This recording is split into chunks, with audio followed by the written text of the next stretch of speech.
All right. So in this session, okay, so we are going to continue. Can you see the screen? So now group 2, yeah? Can you see the screen? Okay, good. So in group 2, good morning, Tracy. Yeah, okay. Now, this is informal, yeah? Informal email. I'm going to teach you how to write formally. So how do we write this formally? So first, we always start with dear. Dear. Okay. And then Tracy, female. What is Tracy's surname? Leong. Leong. Leong. Okay, Tracy Leong. Okay. So you can either put dear Miss Tracy, Tracy Leong,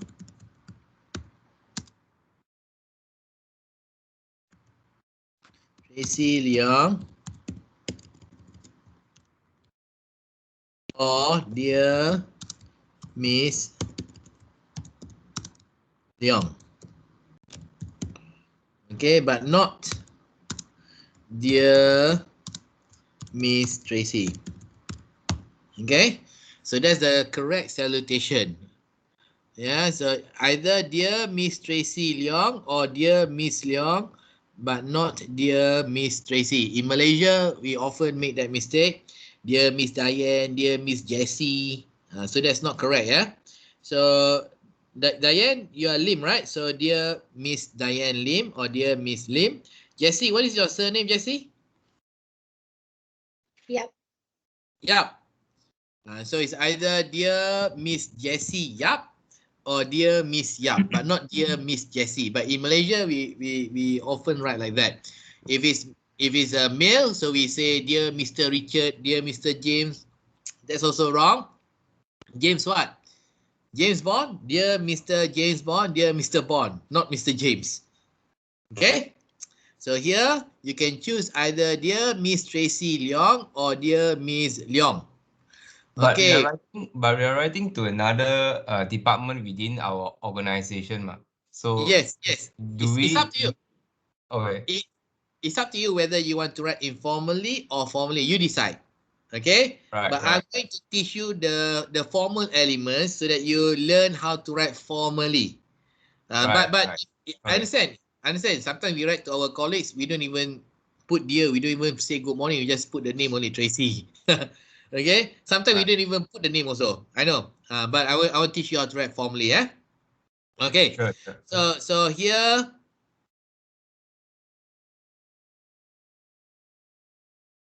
here the subject can be invitation to appear on BFM. Okay, so this can be the subject line here. Yeah, invitation to appear on BFM.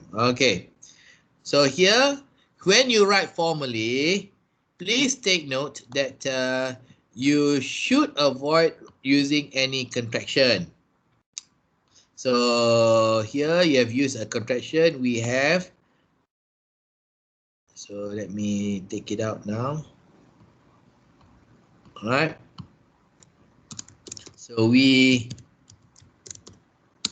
have, okay, we are pleased to inform. This is more formal, eh? We are pleased to inform that we have received an email invitation. Okay. All right. We are pleased to inform that we have received an email invitation from BFM to invite.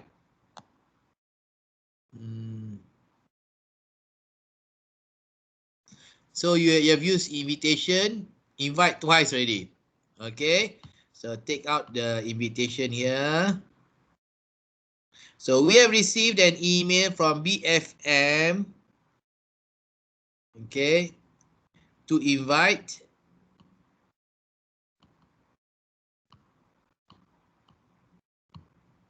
inviting.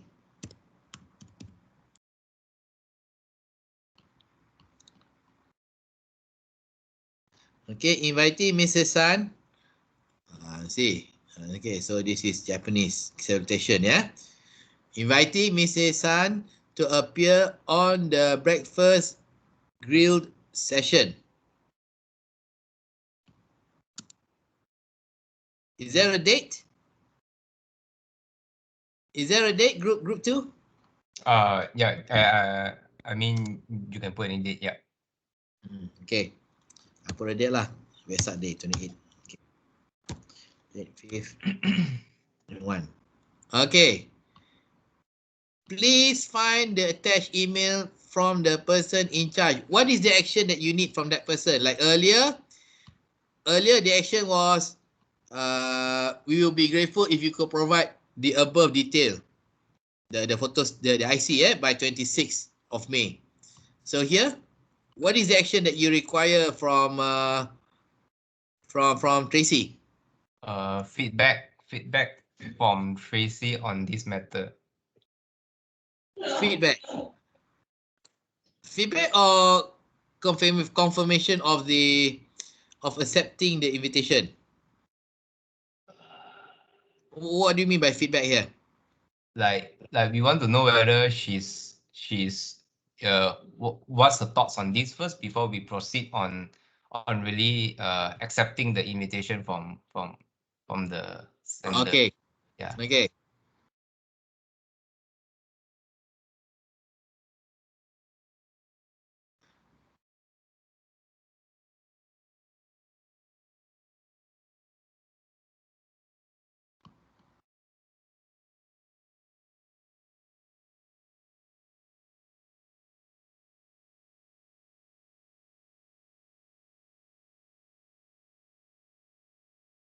Then we change this. Okay, that we have attached an email. Okay. An email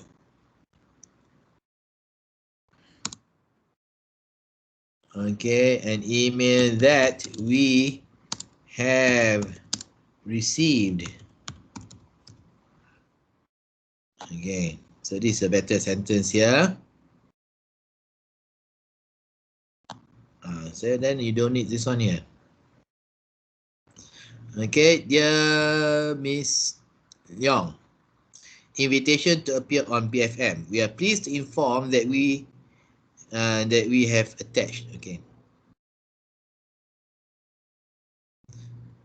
We are pleased to attach. Take this out.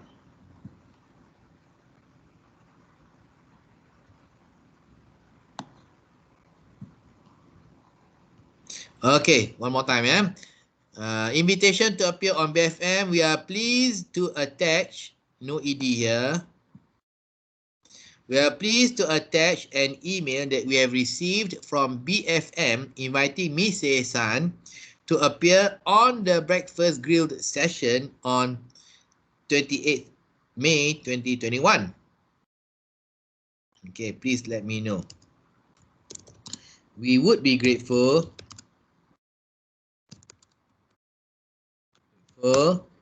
if you could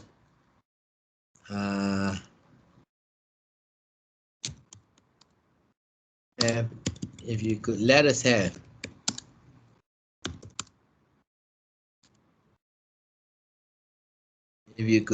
have your feedback.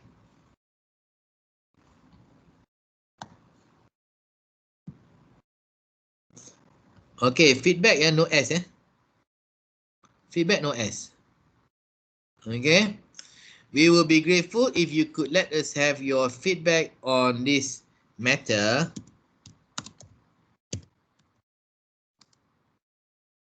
by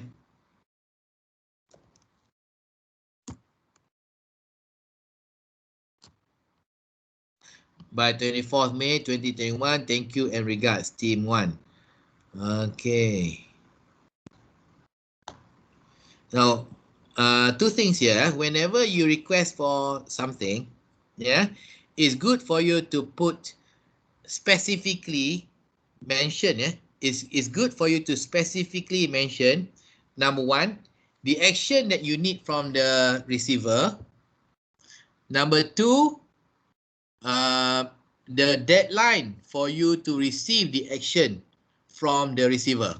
Two things, yeah. One, specific action from the receiver, so that the receiver know, oh, they want our feedback. Otherwise, we don't know what you want. We don't know whether you want to book the date on the calendar, or you are just informing. So we don't know. So now you tell me you want our feedback. Okay, so we can provide the feedback. Number two, when do you need the action? Or now the action before the 24th.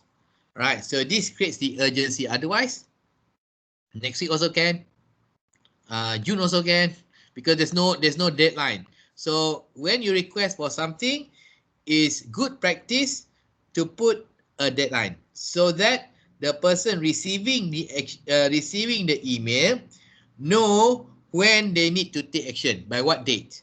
Here also, see.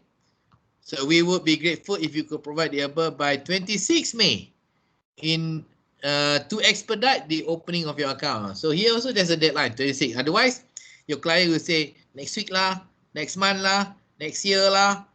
Delay opening the account, trade account, yeah. Okay, so here, so let me read again to you. Dear Miss Leong, invitation to appear on BFM. We are pleased to attach an email that we have received from BFM inviting Mrs. San to appear on the breakfast grilled session on 28th May 2021. We would be grateful if you could let us have your feedback on this matter by 24th May 2021. Thank you. Regards, Team 1. Very good. Okay, let's give Team 1 a big round of applause. Okay, any question? Anything you want to tell me? Inchi asked me in an email, right? Now I look at the date that you put all in numeric. Okay. Sometimes we will see people put in wording, means like 24th TH May MAY 2021. Actually, putting wording and putting numeric, which one looks more formal, or they are the same? Okay. So the option is 24th May 2021, isn't it? Okay. Now in modern letter writing, you don't put the TH anymore. You don't put the ST, ND, RD, TH anymore. Okay, so it's just 24 May 2021. It doesn't matter. You can put 24th / May / 21, or you can also put 24th May 2021. Okay, here there's no issue here because 24th May 2021. Let's say we put here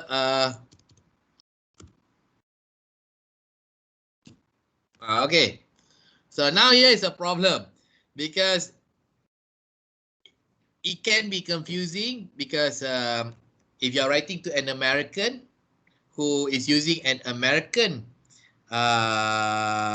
system, okay, then the date will be, then he will read the date as 6 May 2021 because American, they put the month first.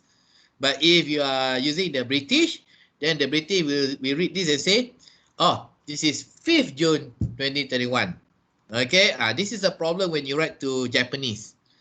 When you write to Japanese, there's a problem because the Japanese, they use the American date system. Am I right, Santoshi-san? Yep. See? So Yep. there's a problem because see if you're 5/6,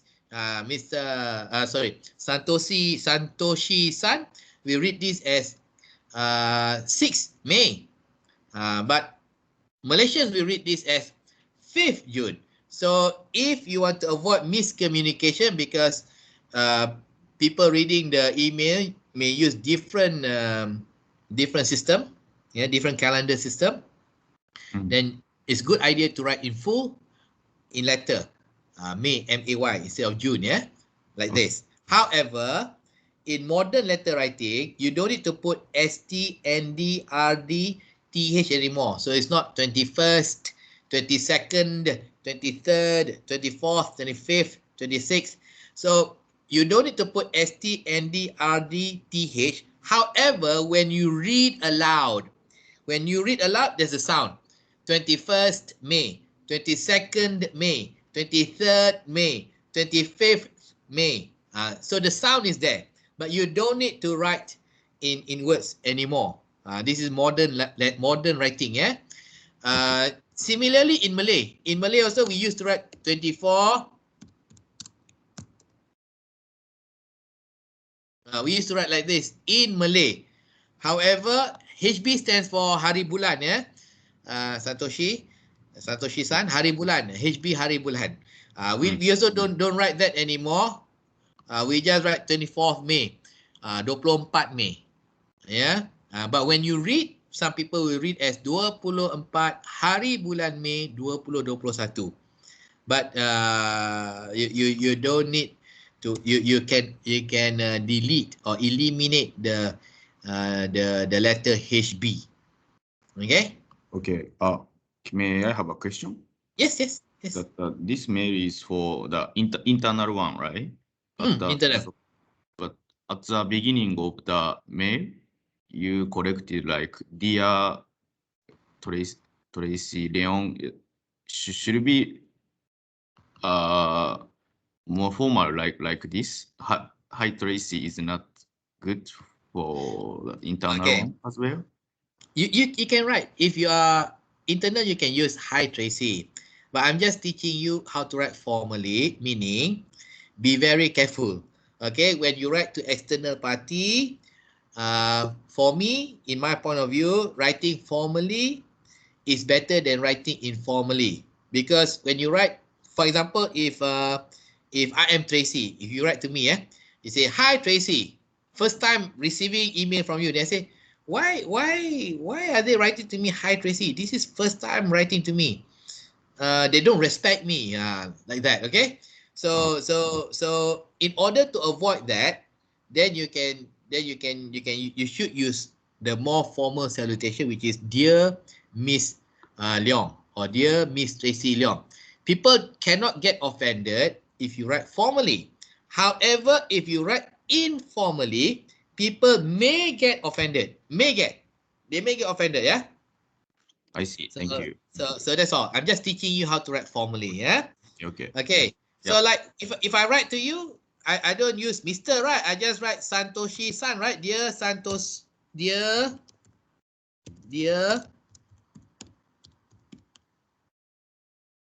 like that, right?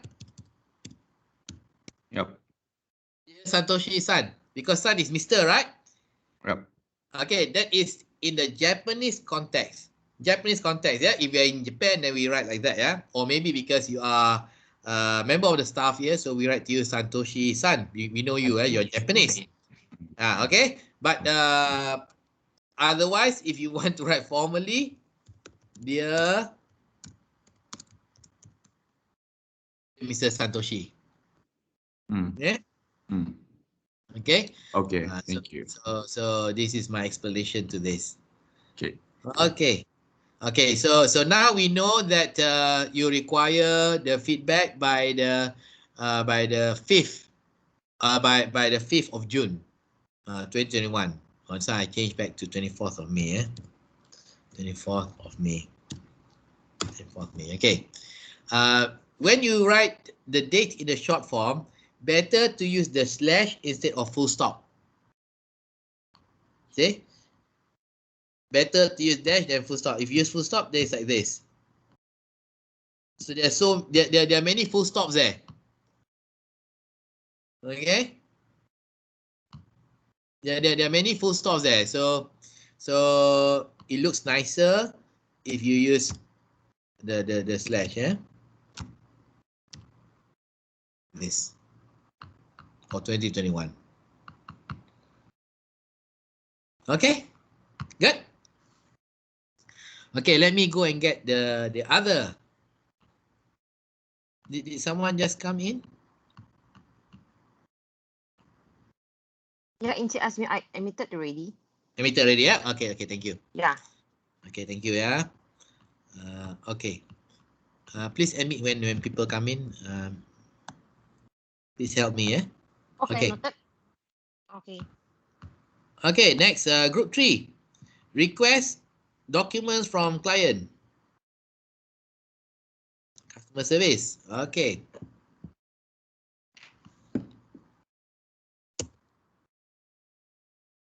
So this is group 3. Okay, you have group 3. To request documents from client. Okay, subject.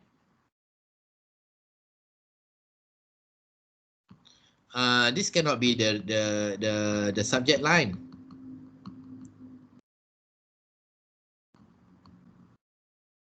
So the subject line will be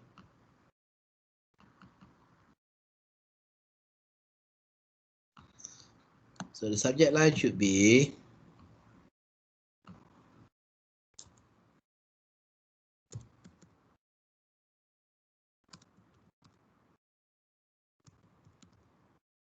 that's for documents, yeah. So this is the subject line.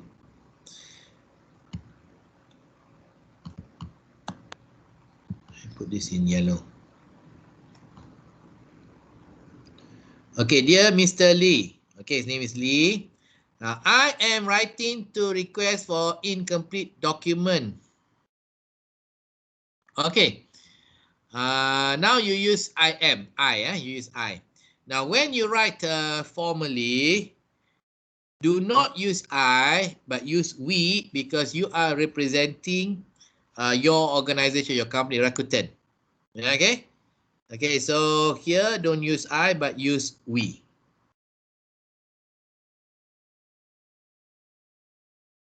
We are writing to request for incomplete document. So you must tell them that there's a problem first, yeah? We regret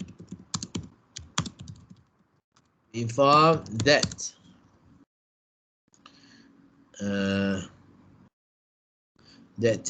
we are unable to process your application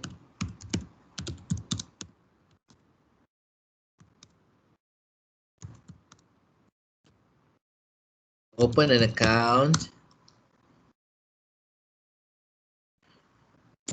due to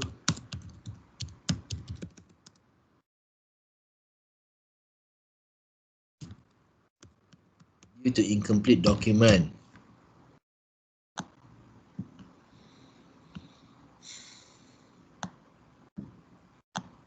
Okay, so we regret to inform that we are unable to process your application to open an account due to incomplete document.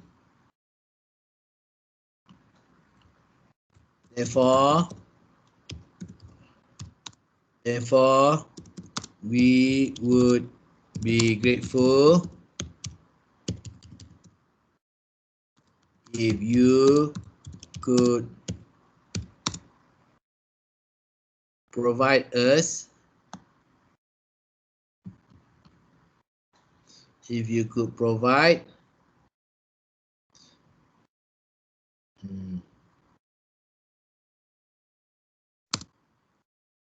the following supporting documents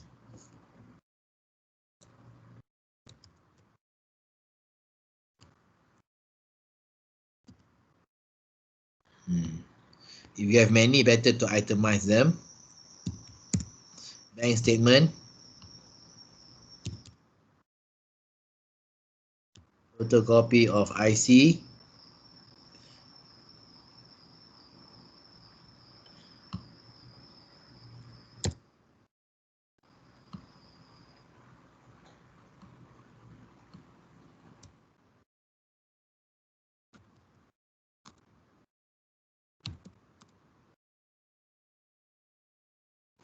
birth certificate.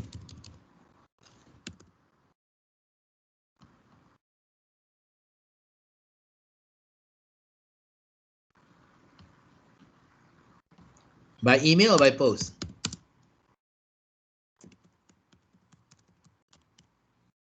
Okay, therefore, we would be grateful if you could provide us the following supporting documents by written email. Okay, I look forward. No, not I. We.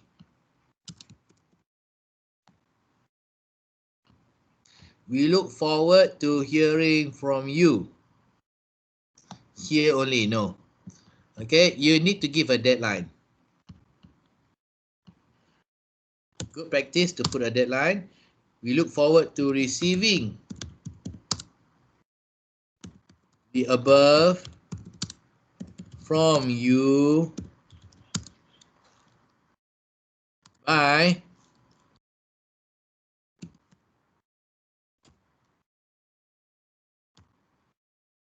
by 31st May. Diane, when you write an email, you don't end with yours sincerely or yours faithfully or yours truly. You always end with regards. Yours sincerely, yours faithfully are reserved for letter, for formal letters. But when you write an email, the correct phrase is regards. Yeah, that's the correct phrase.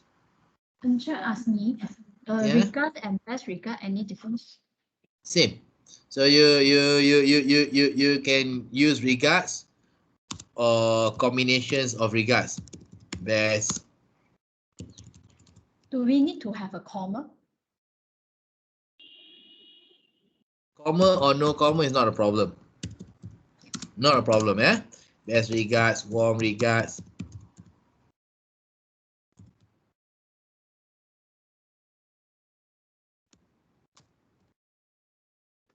I noticed their emails that they use only best. Is that acceptable? No problem. You must have the word regards. Oh, You must okay. have the word regards. Let me tell you why, eh? Okay. Just like letters, must end with either yours sincerely or yours faithfully. You must end the letter with those phrases, yours sincerely or yours faithfully, because those phrases signal and indicate to the reader that the letter has ended. It is at the end of the letter. Let's say who spoke just now? Who spoke just now? Was it Nicholas or someone else? It's Man Kyung. It's more Man Kyung. yeah. Man Kyung, yeah. Okay, let's say Man Kyung. Let's say you send me a letter, not email. You send me a letter without the phrase yours sincerely. So I received your letter. You didn't put yours sincerely. Then I will call you, Man Kyung. I've received your letter. Thank you very much. Did you miss a few pages from your letter? Did you forget to send me a few more pages? Why did I ask you that question? Because your letter didn't include the word yours sincerely. So I was afraid that you have forgotten to send me a few more pages. Right? Because yours sincerely, yours faithfully is the signal to indicate it is the end of the letter. Email. So let's say, Man Kyung, you send me an email without regards. You just say best only. Yeah, I call you. Hey, Man Kyung, did you accidentally press the send button? Yeah. Did you accidentally press the send button? Say, why? Did you finish your email? Because without the word regards, yeah, the reader may assume that you have accidentally pressed the send button. So there are more to the email, but you have accidentally send the email to me. So the signal to indicate that you have already reached the end of the email is the word regards. So that is why it is important. So best is not enough, so it should be best regards. Okay, Man Kyung? All right. Okay, good. Okay, so let me read to you. So dear Mr. So request for documents Dear Mr. Lee, we regret to inform that we are unable to process your application to open an account due to incomplete document. Therefore, we would be grateful if you could provide us the following supporting documents by return email: bank statement, photocopy of IC, photocopy of birth certificate. We look forward to receiving the above from you by the 31st of May 2021. Now we know. You are waiting. Mr. Lee now knows that you are waiting to receive those documents from him by the 31st of May. Okay, then. Already the end of the email. Regards, best regards, Diane, Executive Customer Service. Okay, any question? Inja asked me. Yeah. About the 3 documents that we mentioned in the email just now, right? Sometimes we will put the capital letter. For example, just now, bank statement, capital B, capital S, photocopy of IC, photocopy of birth certificate, capital B, capital C. Is there anything wrong by doing so, or is acceptable? Does it matter? Okay.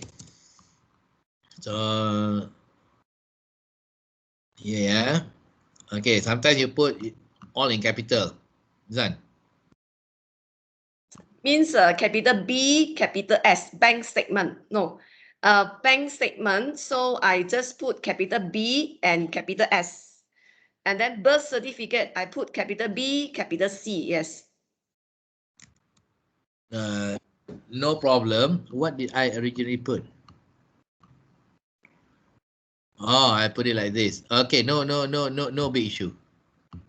So you can use this version. You can also use the other version without capitalizing the first word. Okay, the first letter of every word. I want just style only. Yeah. So The O is small letter, right? The O.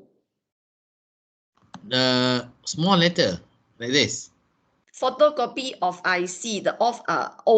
The O is small letter, right? The preposition. Yeah. So here, capitalize everything.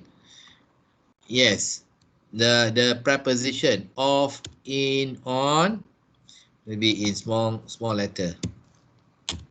If you write this style, I see. In big. By the way, we have stopped using IC for a long time already, so it should be my card.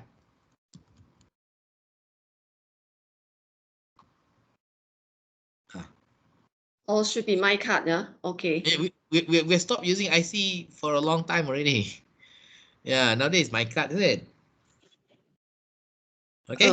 I'm not sure. Our system is put NRIC or my card.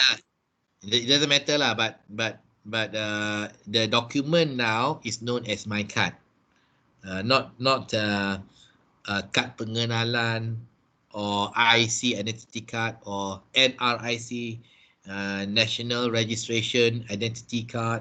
Okay, so the correct term for our IC now is called my card. But I think but it doesn't matter. Majority of us still get used is IC or NRIC. If my card, they don't know what is this my card, then they provide us the wrong information. I would like to go up a little bit. We look forward to receiving. Is it this sentence correct or not correct? Is it we look forward to receive or we look forward to receiving? We look forward to receiving. Okay. Is grammar correct? Okay, let me show you, yeah. Okay, so normally when you write, for example, to plus verb, okay, without s or es, without ed, without ing. Normally lah, for example, Okay, I want to eating KFC.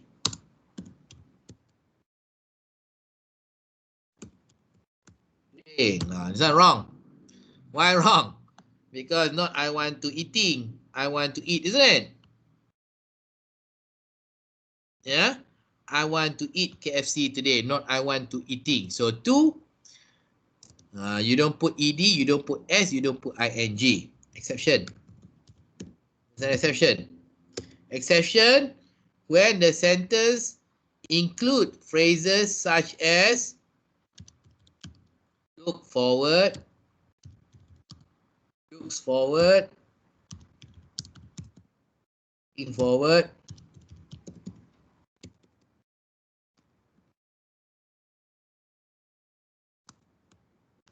to. Okay, so here plus verb ing. Okay, so the verb must have an ing at the end of it. So this is the exception. For example, yeah.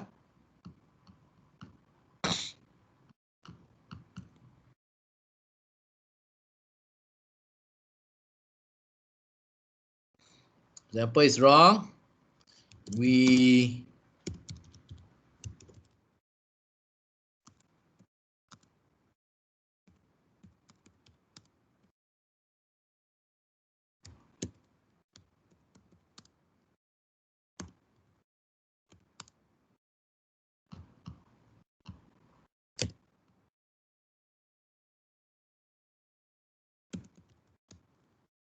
is wrong. Anyway, if you use Microsoft Word, it will tell you already, see? Receiving. Yeah. So the correct one is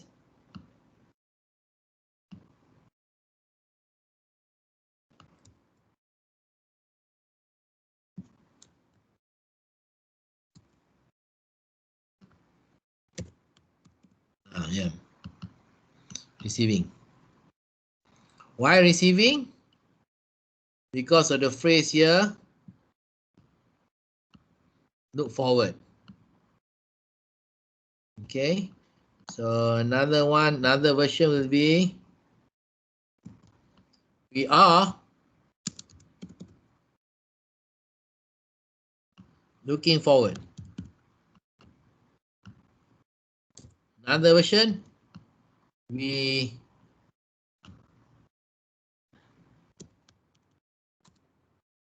can also. Another version,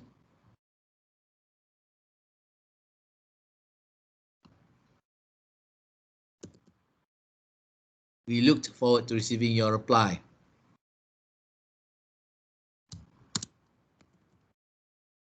Yesterday.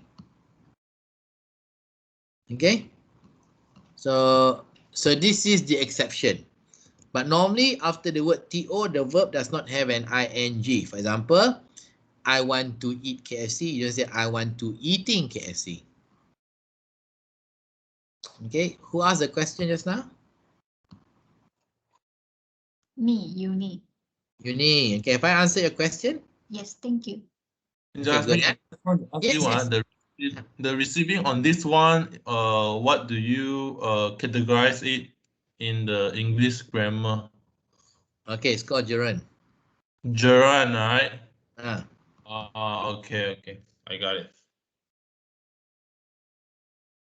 Okay. Okay, any other question? Okay, no question.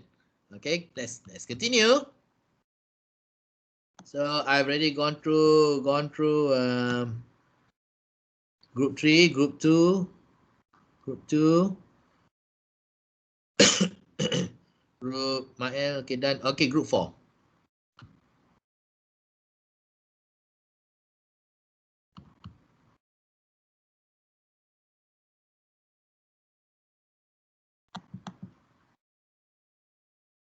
I'm opening group 4.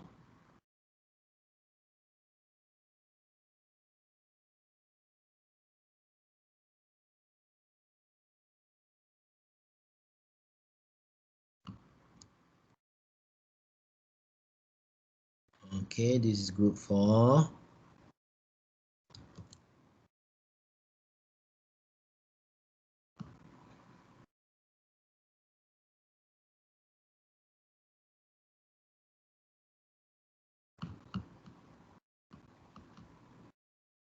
Request for quotation.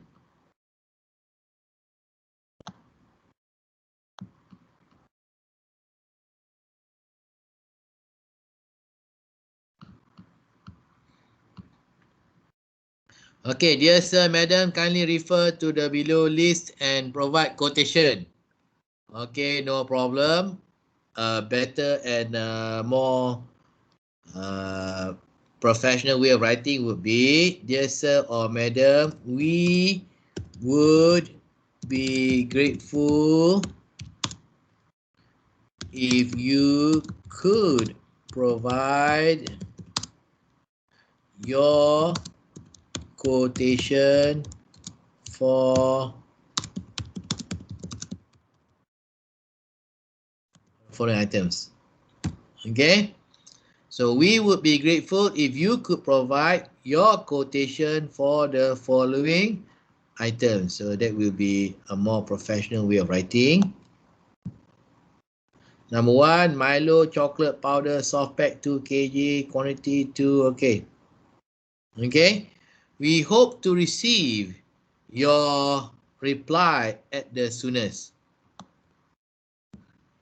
Let's go through this phrase, yeah. Okay. Group 4.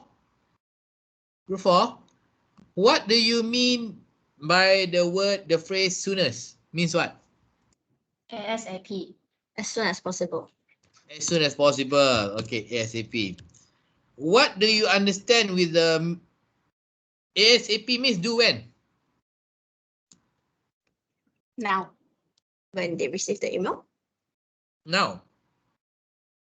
Actually, no, yeah. For example, if you send me this email, okay, and I didn't respond to you, so Grace, then you call me, hello, Encik Azmi, did you receive our email requesting for quotation? Say yes. We are waiting for your reply. I told you that I want your reply as soon as possible. I'm waiting for it now. Hey, I'm very sorry. Now not possible. Understand or not? Yeah, as soon as possible meaning when it is possible for me to send. I'm sorry, I cannot do it now because now not possible. And she asked me, when is it possible for you to send? Oh, okay. Next month. Next month possible. Okay, so you can get into a lot of argument over the timing, yeah, when you say soonest, because in your mind soonest means do now, but to the person receiving, the interpretation of soonest or as soon as possible mean when it is possible for me to prepare and send you the quotation. I am very sorry, now it is not possible. Okay, so therefore it is better, good practice. It's a better practice for you, instead of saying as soon as possible, soonest, and so on, to give a specific date. Yeah, we hope to receive your reply by 28 May 21. Then there's no argument, no miscommunication. It is very clear that it is expected that the email, that the quotation will be provided by the 28th of May. When I see that, oh, you want before the 28th, yeah? Oh, by the 28th. Okay, so I'll prepare it now. Understand? Is it okay? Yeah, and check ask me. Yeah. For this writer, right, they have no issue, they can put the date. For the recipient, right, normally it's very common that we can put whatever date we want, because we don't know whether people can or cannot. For external, like requesting for the quotation is very common. Requesting for this like documentation support, we hope that we give an allowance like 3D. Sometimes within the internal reply or whatever, sometimes we will put in a date. But you know that for this recipient, I stand on this recipient viewpoint. Sometimes, for example, right now I'm received this email from Greece, 28th of May, but 28th of May is not available, or maybe today is 27. Okay, then she is asking me tomorrow, and this 9 item is I need time to find and so on. So sometimes this will be like one they will create. For me, my viewpoint is, for one is, yes, I can reply and courtesy to say that by 28th of May, I'm sorry that I regret that I can't furnish to you. But secondly, it also will be like some not good feeling. Yes, we definitely want to put the date. It's more like using the smart. Okay, that means that we have to specify the date. But in another, for the recipient, sometimes they will create something like so-called, you didn't ask me the date, and sometimes you put the date is not reasonable, whereby you're asking me to furnish you the data, where all this date you are setting is unreasonable. So we sometimes as a recipient, sometimes for me, I myself, I will feel that this kind of deadline is not reasonable. So how can we reply in courtesy way, or to reject back to the person to say that you can put your date, but I also have the right to say my date. You can put one date. I have the right to say 1 week. Like you said that I will, if you put ASAP, sometimes it's people, yeah, I will do it for you sooner. But I promise you, I will do it for you. Maybe before that, they already communicate. Okay, this is before, because in this webinar, we are talking about professionalism on how to write. So, but I also because for the more interactive, I'm trying to feedback that at the recipient, sometimes we also have this kind of feeling. People like to put, I want to receive it by 5 p.m. I want to receive by tomorrow, whatever time. You just give me today, you want to receive by 5 p.m. Sometimes it's not so reasonable. So how can we respond? Okay. Firstly, we all have to agree. Okay. When we ask for items, when we ask for a service, or when we request for an action, it's good for us to give a deadline, because otherwise there's no sense of urgency. They will do it next year even. If you don't put a deadline, knowing Malaysians, you don't give a deadline, then maybe next year, you see, they may even give you the quotation next year. All right. So professionally, it's good to give a deadline. Okay, now the other thing is we must also be considerate. Yeah, must be considerate. Considerate meaning we must also plan our work. We want to buy all those items. Yeah, so we must also plan ahead and give time for the person to prepare the quotation. You cannot say, oh, we want the quotation by 1 p.m. Now it's 11:50. Or we want the quotation by 12 noon. Wow, 10 minutes you want? Yeah, we must buy now. Otherwise, closing, account closing. so that is not the now you shift the problem to the vendor, to the other party. So we, good for us to give a date, but our date must also be reasonable. Enough time for the person to respond to you. Okay, so don't give unreasonable deadlines. Okay, so we have to agree to that. And as a receiver, yeah, if we cannot meet the requester's deadline, so please be courteous to write back to inform that you are unable to provide the items by that particular deadline. Okay, because Malaysians are sometimes we are quite rude lah. Just to tell you the truth lah, we are quite rude. Okay, sometimes people give deadline, we want it by Monday. Monday also we didn't respond, and we didn't even say sorry also. At least acknowledge, acknowledge. Thank you very much. We have received your request. However, we regret to inform you that we are unable to provide the quotation by 27th of May as requested, because we are in the midst of stock taking at the moment. However, we promise to send you the quotation by 29th of May. So at least you give an alternative date. You see that you will respond. So when I say, however, I will provide by the 29th of May. So when you receive, okay, 29th, okay. So you wait until the 29th. Okay, so there's a give and take there, you see. So first, when you give a deadline, be reasonable. Number two, when you receive a request, yeah, we must also have the courtesy of first acknowledging the request. Okay, we try to meet. If we cannot meet, write back to inform that we cannot meet, and when can you meet the deadline. So on both sides now, okay, on both sides. So reasonable, and then have the courtesy of apologizing if you cannot meet the deadline, and give the alternative when you can meet the deadline. I think both parties will be more professional if they behave in this way. But knowing Malaysian first, no deadline. No deadline. And then when you don't receive by 5 o'clock today, hello, Azmi, I wrote you an email. I said ASAP, I'm waiting for the email, you know. Hey, ASAP, come on lah. Come on lah, Miss Lim. ASAP, now not possible. As soon as possible, sorry, now not possible. When possible? Next month possible. See, argue. So there's an argument there. But if you give a deadline, then I can respond to you if I can meet or if I cannot meet the deadline, okay? So I hope I've answered your question, yeah? Yuan? Yeah, thank you. Okay. So good question, yeah, good question. All right. Any other question? Anything else?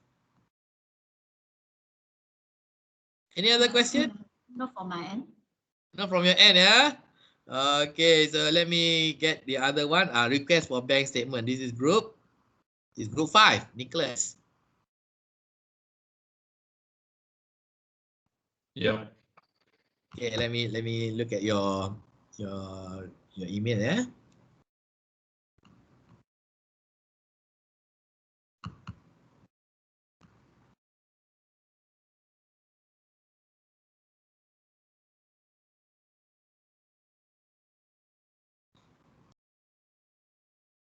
Collect. Okay. Let me share the screen.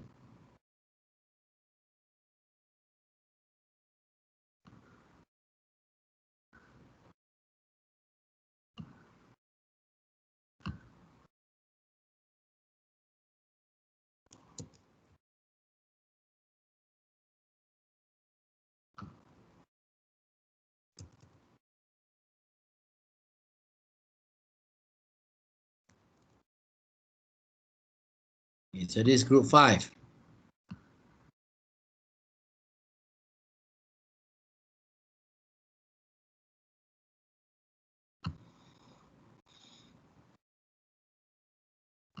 Okay, group 5.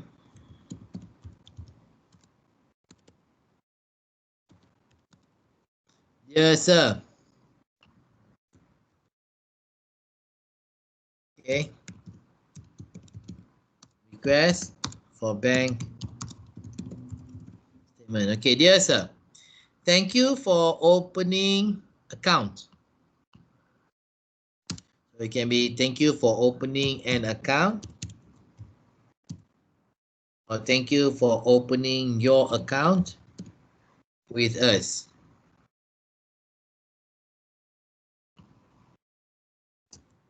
Okay. Your account with us. Okay. However, we regret to inform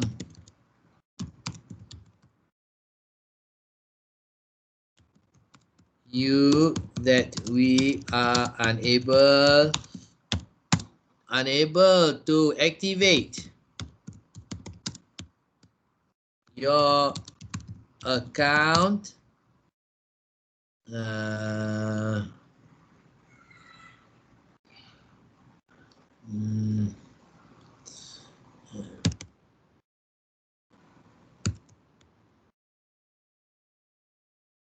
Without because due to incomplete document, we would be grateful if you could provide us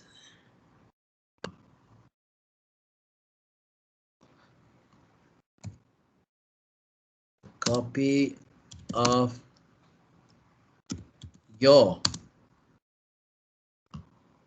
bank statement,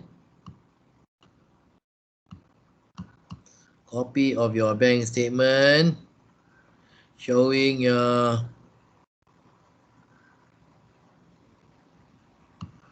don't need bank's logo,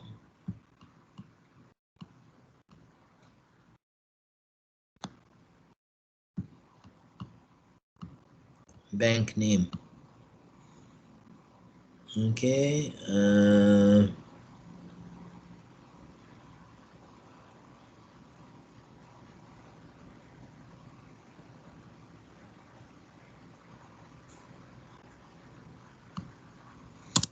By return email.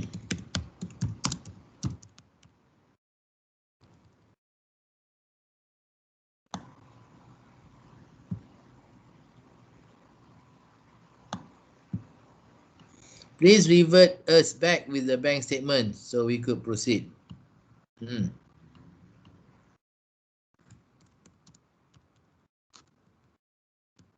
Look forward to receiving the above. Bye. Hey.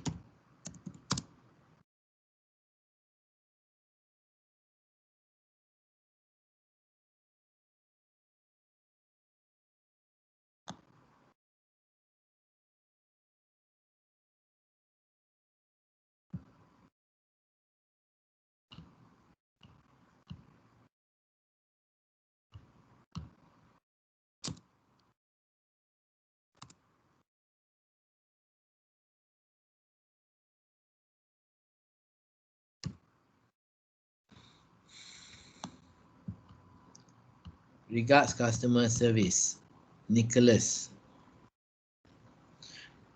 Maybe it's your style here, but normally it's name first and then followed by department name and followed by company name. All right, so let me read to you. Request for bank statement. Dear sir, thank you for opening an account with us. So this one for opening an account, opening your account, both can, yeah? However, we regret to inform you that we are unable to activate your account due to incomplete document. We will be grateful if you could provide by return email a copy of your bank statement showing your account holder name, bank account number, bank logo, and bank name.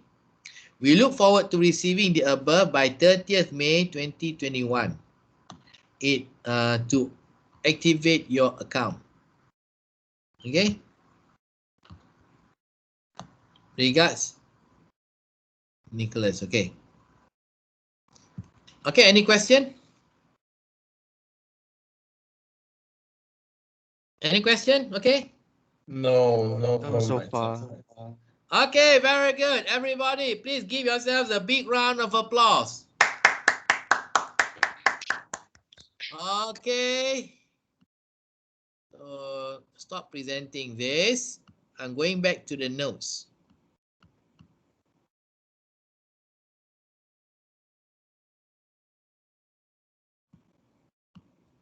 Okay, going back to the notes.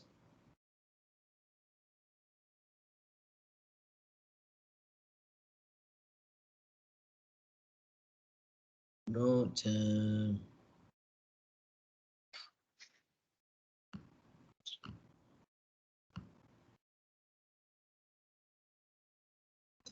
Okay, using the active voice.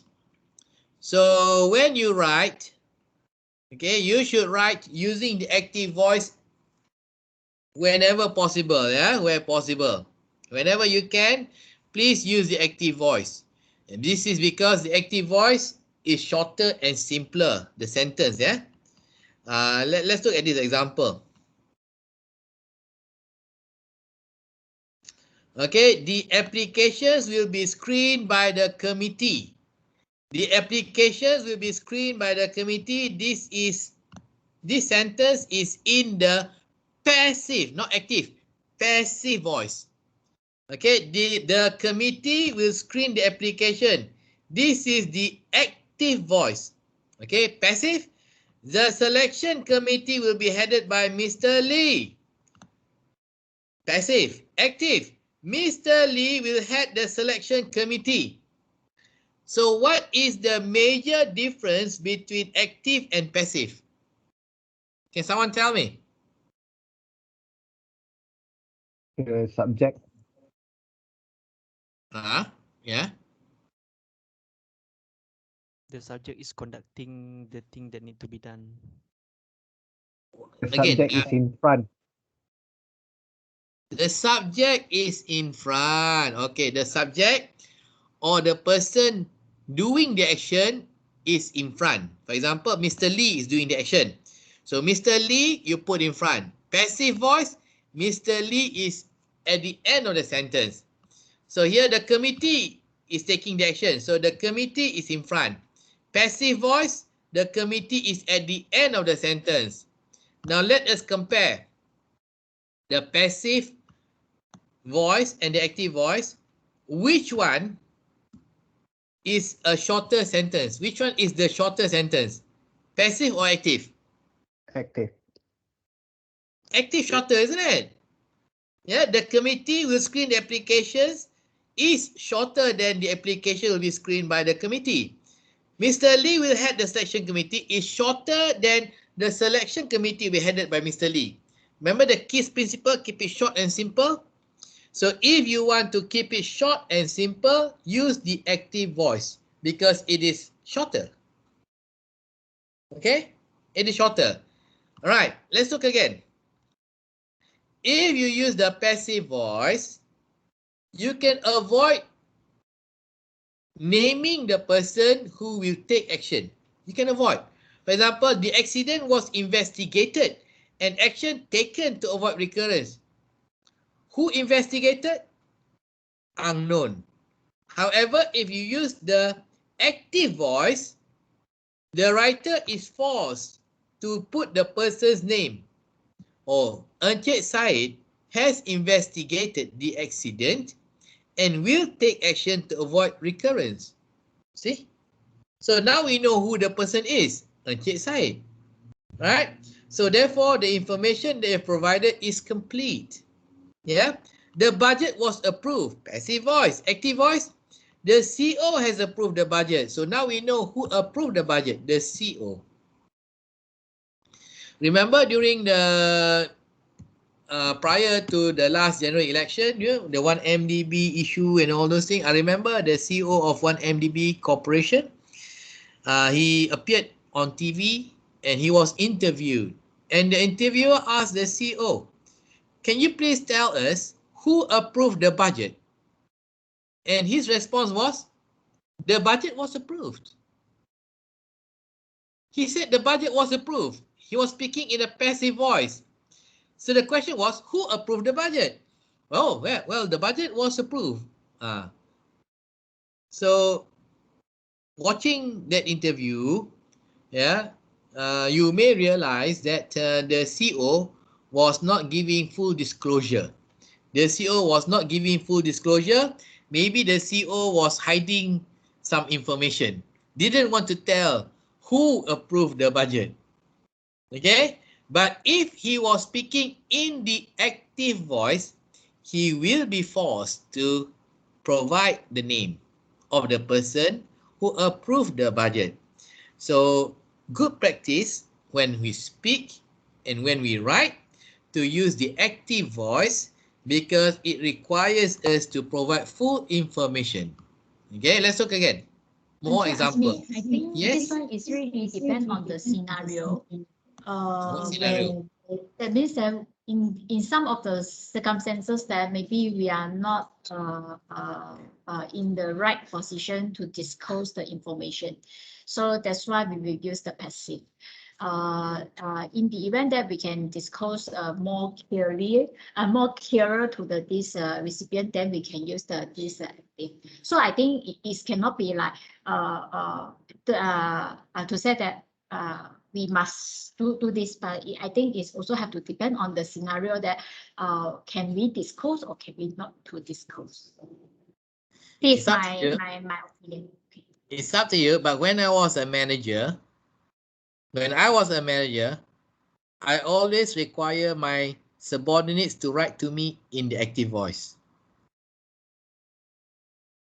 Okay, so when I was a manager, I required my subordinates to write to me in the active voice so that I know who took what action, who did what, who went where, who reported what. Otherwise, knowing Malaysians, they always That's why I say Ah. depends on what kind of scenario. If you are asking your subordinate, definitely yes, because we want to know the tracking. So if we are liaising with this some of the third party, so sometimes we are not allowed to disclose. That's why I think there is these circumstances or scenario we have to be considerate. Okay. Thank you. Of course. I'm just saying that in my point of view, writing in the active voice, okay, requires full information. Okay, requires full information. Yeah. Okay. So if we believe that full information is a good thing, then write in the active voice. But if there are circumstances, which I hope is the exception, not the norm. Okay, so the exception, yeah. If there are some information which you think should not be disclosed, then write in the passive voice. Okay, but for my part, whenever I hear people speaking in the passive voice or when I receive email in the passive voice, my first conclusion is not telling the full truth, not giving full disclosure. That's all. Okay, but it's up to you to choose.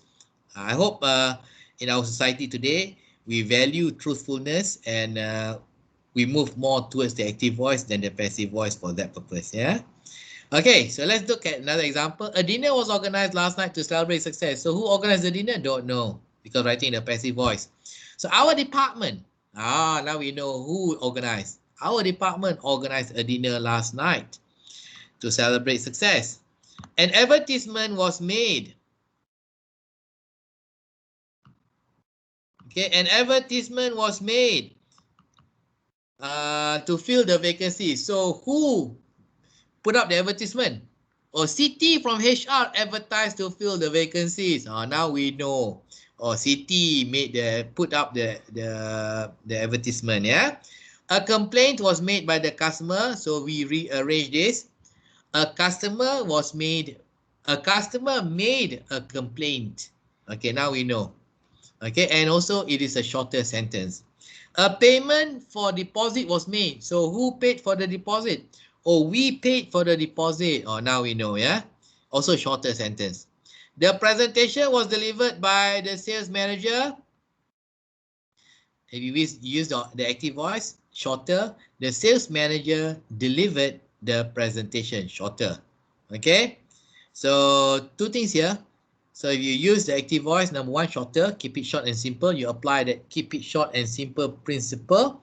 And number two, when we use the active voice, we provide complete information. That's all. Okay. The next one is, well, we've gone through this writing exercise already. All right, the next one will be this. Okay. Elements of formal writing. So the first element, as I've said just now, avoid contraction. Okay, so if you write formally, avoid contraction. Because when you write with contraction, it becomes informal. So what kind of contraction I'm talking about here? I apostrophe M. Okay, so write properly, I am. He apostrophe S. So write properly, either he is or he was. Okay, now look at this example. I'm going to share screen. I'm going to change the screen.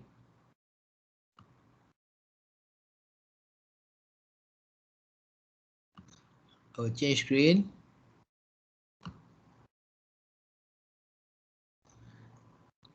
We'll break at 12:30, yeah? 12:30. Almost there.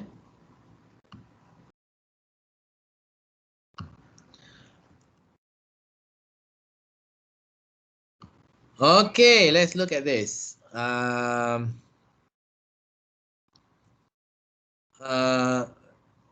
Who is the CEO of Rakuten now? Mise-san? Miss? Mise, Mise, M-I-S-E. Missy-san. Okay lah.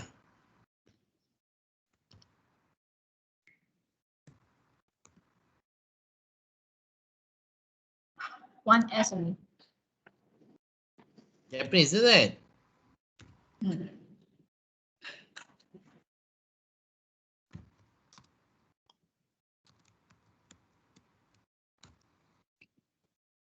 Now, Mise-san's our CEO.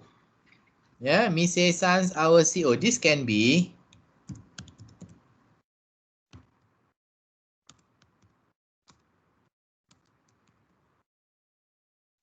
or it can be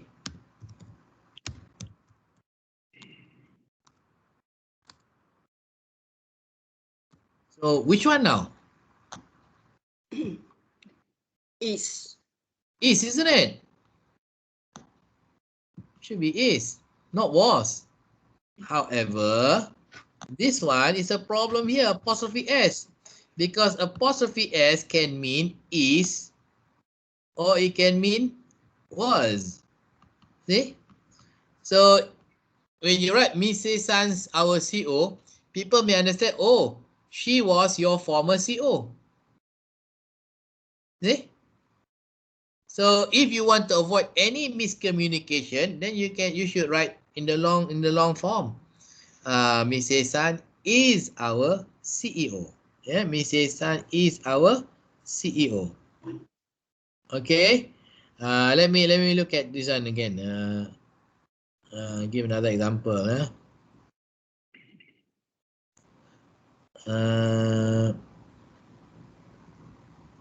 Okay. Let's give another example. Apa tu? Reza. Syariza. Reza, are you married or you're not? Single. You're single. Okay, tapi when you put Reza's married, okay, just assume lah. So it can either mean Reza is married or was married. It can be both. Yeah. So to one person listening, oh, Reza is married. To another person listening, they may understand as Reza was married. Okay. So therefore, please avoid any use of contraction when you are writing formally in order to avoid any miscommunication. Yeah, you don't want any miscommunication. Okay. All right. So that is about the use of contraction. So please avoid using any contraction.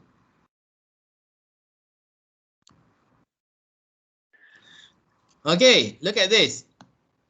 So you apostrophe RE can be you are or you were.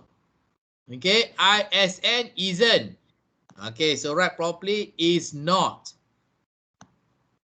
A-R-E-N-T, write properly, are not, or, yeah, write properly, are not, yeah? How do you pronounce this word? A-R-E-N apostrophe T. How do you pronounce this word? A-R-E-N apostrophe T. Are not. How do you pronounce this word? Aren't. Who said aren't just now? Okay, the correct pronunciation of this word is aren't, like auntie. The R is silent. So don't say you aren't going there. Okay, so it's not aren't, it's aren't. Okay, so if you say aren't, I can tell who taught you English when you were in school. Okay. Okay, let's look at this word apostrophe D. This is interesting. Apostrophe D. Let's look at this. Apostrophe D can give many interpretation as well. Yeah.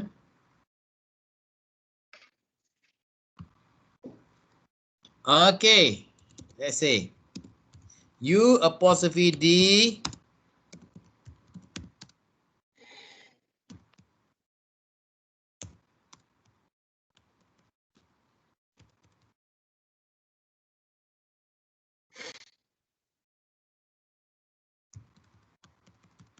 Okay, so this can mean you could.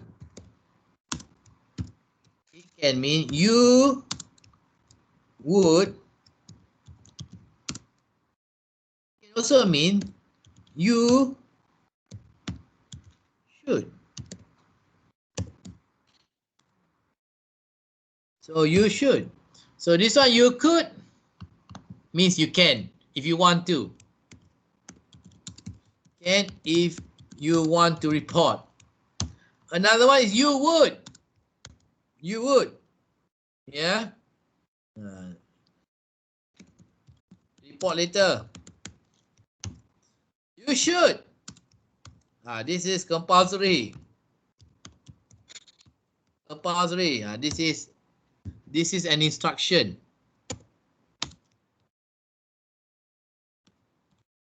So see, if you write U apostrophe D, people can understand differently.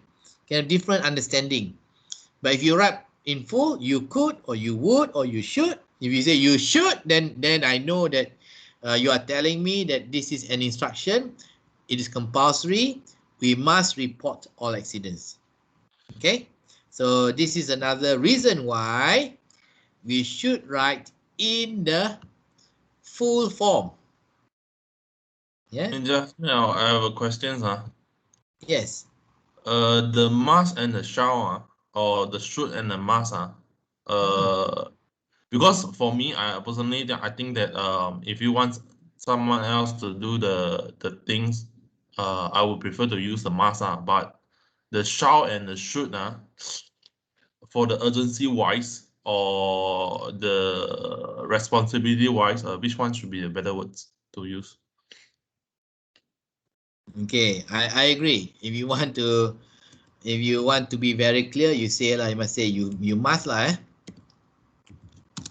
You must be on time. These are very clear. Okay. Okay. You should can also. You can also say should. Should is also instruction. You should be on time is also an instruction. Okay. Now, when do you use shall? Is a complicated word in English. It is a very complicated word because it has many usages. So the first one indicate future. To indicate the future. So for example, I or we plus shall.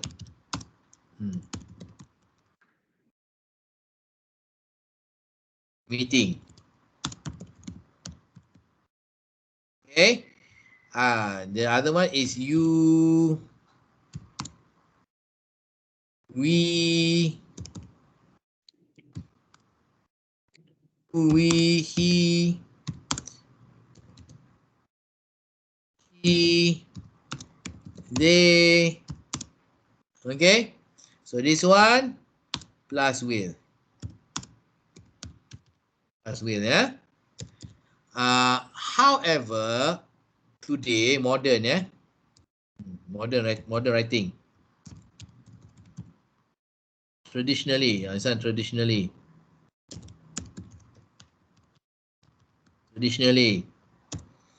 Okay, however, the modern way, so everything here plus with including I and we. I, no problem really, yeah. So if you want to indicate future, I shall, we shall.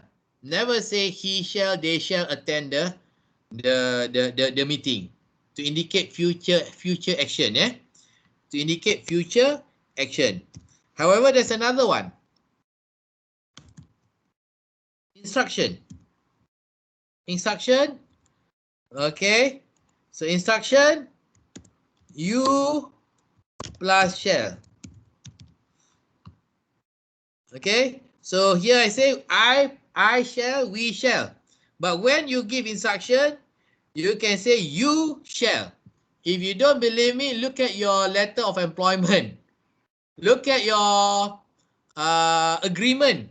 Look at your loan agreement. You shall pay at you shall pay 100 monthly installment at monthly rest of whatever lah, yeah. So that one is instruction. You shall work Monday to Friday. So that's also instruction. Okay. The 10 commandments. You shall not kill.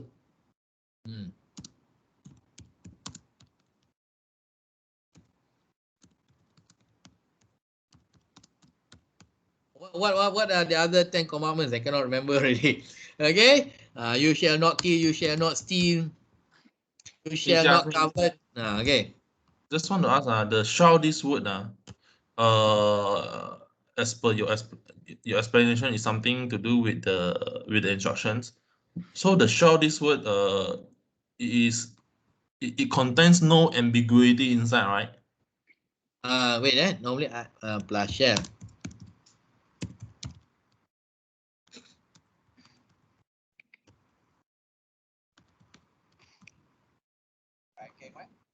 Okay.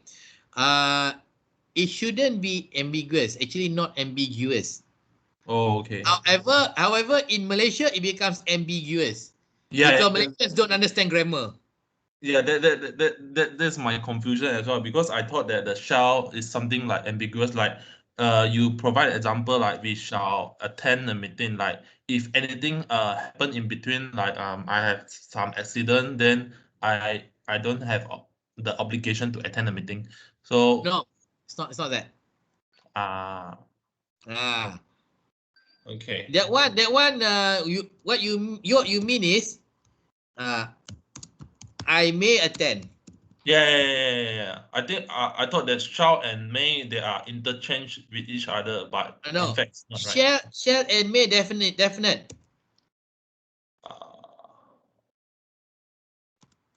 Shall and will. Okay. Okay. Definite action. Okay. But may and might. I think the problem is that people think that shall is not a more firm word as compared to will. No. Same standard as will. Okay, same standard as will, because you use shall for I and we. You use will for the rest. Okay, now we don't make that. Now modern, we just say I will, he will, she will, same. Okay, but it's actually definite action. Okay, when you say probable, probably, so that one may or might.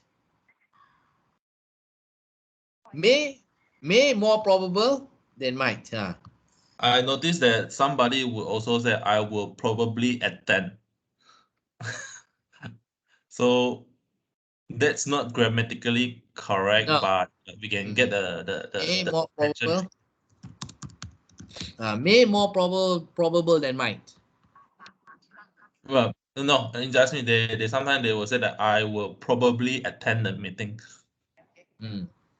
I will So probably know. the grammatically wise is not correct, right? No. Okay. Because will means definite. Okay. Okay. So probably so you want to use probably? I may probably or I might probably. Okay. Thank Okay. you for clarifying. Okay. Good question. Good question. But as I said lah, it shouldn't be ambiguous. But in Malaysia, it becomes ambiguous because people don't understand grammar.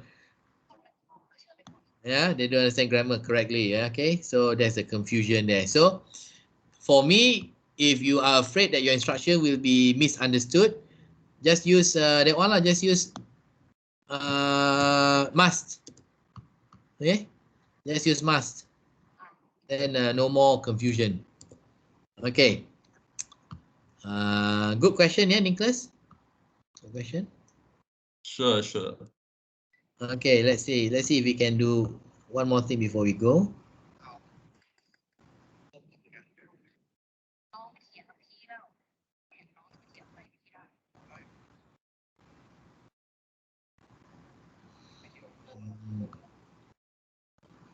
Okay, so here please use the long form, yeah. Okay, number 2, use proper salutation. Proper salutation. I don't know whether you have any Yang Berhormat or Yang Amat Berhormat as your clients. Okay, but if they are members of parliaments and Adun, yeah, Adun is a state assembly. So the correct salutation is Yang Berhormat or YB. YB and the name, okay? For the spouse, Yang Berbahagia or YBHG. If the person is in Malaysia, yeah, Prime Minister, Deputy Prime Minister, Menteri Besar or Chief Minister, then the correct salutation for that person is Yang Amat Berhormat, YAB. For the spouse, Yang Amat Berbahagia, YABHG. Okay. So if there are Tan Sri, Puan Sri, Dato', Datin, then the correct salutation is Yang Berbahagia. Yang Berbahagia. When you use YB, YAB, Yang Berbahagia, you don't need dear. So you don't say dear Yang Berbahagia Tan Sri, no. So it's just Yang Berbahagia Tan Sri. Okay, so you don't need dear already. Alright. So that's the proper salutation. Okay, if Haji, then Tuan Haji. Otherwise, Malay gentleman, Encik. Malay woman, Puan. The rest, the Chinese, the Indian, the Iban, the Kadazan and all, everyone else, we use Mr. and the surname. Mr. and the surname. So this is very important, yeah. Mr. and the surname. So don't call Nicholas Mr. Nicholas. So it's Nicholas, what's your surname, Nicholas? Neo, right? My surname is Nicholas. Nah, Neo. Neo, right? Yeah, so you're Mr. Neo, not Mr. Nicholas, yeah? So you're Mr. Neo, yeah? Okay, and then we have Eng, what's her name now? Eng what? We have a participant here. Jessie, Jessie. Jessie is not Miss Jessie, yeah? So you're not Jessie, so you are Miss Jessie Yap. However, Shareza is Encik Shareza, Encik Muhammad Shareza. So that's the correct one. So please avoid using Mrs. because Mrs. require you to know the husband's surname. Yeah, requires you to know the husband's surname. Jessie, are you married, Jessie? No. So you are Miss Yap, yeah? Let's say if you are married to Mr. Lee Chong Wei, so you become Mrs. Lee, not Mrs. Yap, yeah? Okay, so Jessie will become Mrs. Lee. not Mrs. Yap, although she's married. So Mrs. require the information on the husband's surname, which we which we don't normally have on record. So that's why we cannot call people by the name Mrs. Okay. So what's the safest one? MS, Miss. So we just use Mr. or Miss. Okay, and email. So correct complimentary close. How do you close? So if you are writing an email, you just use regards or combinations of regards. Best regards, warm regards, high regards, and so on.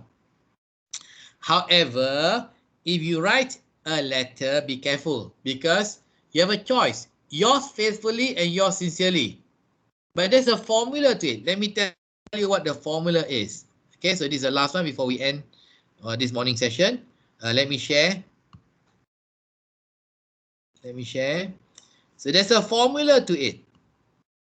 Let me tell you what the formula is. So the formula is this.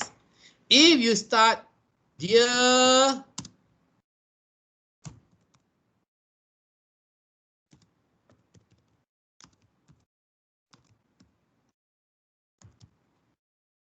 Miss Yap, and the ending is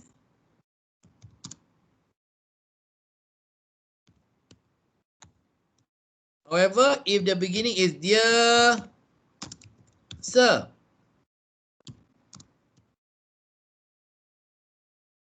madam, or dear sir, or dear madam,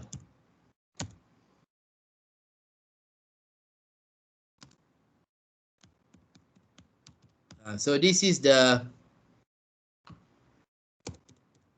formula. You see the formula here? If you use a person's name in the salutation, dear Miss Yap, then the closing is yours sincerely. If you use the opening salutation, dear sir or madam, dear sir or dear madam, then the closing is yours faithfully. Can you understand this? Understand, eh?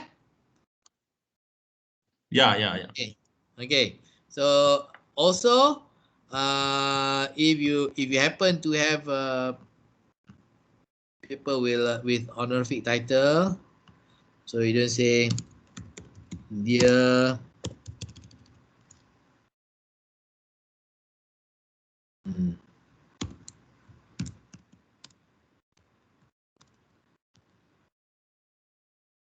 the correct one will be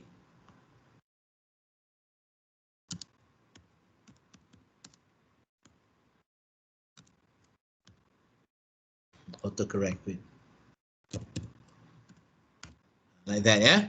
So people with YB, YAB, YBHG, and all. So you don't put dear, yeah, because the YBHG, YB, yang berhormat and all that is already salutation already. Right? Okay. Any question? So we have finished the morning session. Hey, do you see what I wrote just now? Yes. Yeah, Okay. we can see that. Yeah. Okay. Okay, so time now is 12:35. So time for lunch. What time do you want to start the class? 1:30? 1 hour enough? 1:45? 1 hour. 1 hour. Time now 1:36. 1:45? 1:45 better. 1:45 lah. Okay, so more comfortable for us to have our lunch, yeah?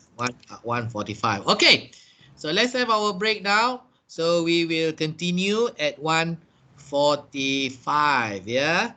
Okay, so we are going to have a break now. So before we end, everybody on your microphone. On the microphone, okay. So when I count 1, 2, 3, let us together shout, we are hungry. Okay, get ready, get ready. 1, 2, 3. We are hungry. Hungry. Okay, time for lunch. See you Bye. at Yes. 1:45. Bye. Bye. 1:45. Bye. Bye.